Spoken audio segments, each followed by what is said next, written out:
Ich bin Gael, ich bin 11 Jahre alt und gehe in die 6. Klasse. Meine Hobbys sind Reiten, Zeichnen und Singen bei den Schweizer Kiddies natürlich. Und auch der Hund ist hier daheim. Ich zeichne gerne Ross und Mensch. Ross sind auch meine Lieblingstiere. Da ist ja klar, dass ich die zeichnen tue.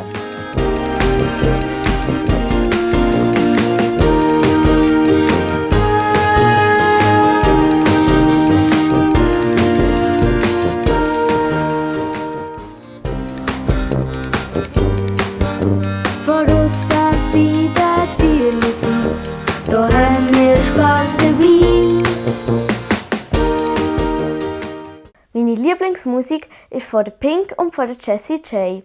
Mein Lieblingslied auf der Kiddies-CD ist «Ich vermisse dich». Das berührt mich sehr. Spaß auf dem Bauernhof, Traktor fahren, Mais pflanzen, Rössli reiten, Rührli melken.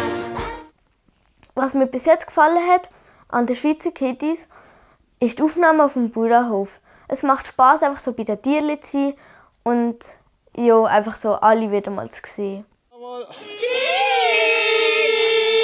Jawohl, nochmal, nochmal. Gut. Und nochmal, nochmal. Genau, gut. Ich habe es sehr toll gefunden im Tonstudio bei Martin. Er redet halt manchmal ein bisschen viel, aber das ist nicht so schlimm. Hauptsache einfach aufnehmen. Ich schlaf so gut mit meinem Kuschelbett. Er ist auch mein bester Freund. Ich erzähl ihm gern ganz viel von mir, was sonst niemand weiß von mir. Traktor fahren, Mais pflanzen, Rössli reiten. 8 Kiddies geben Gas und das auf Mundart.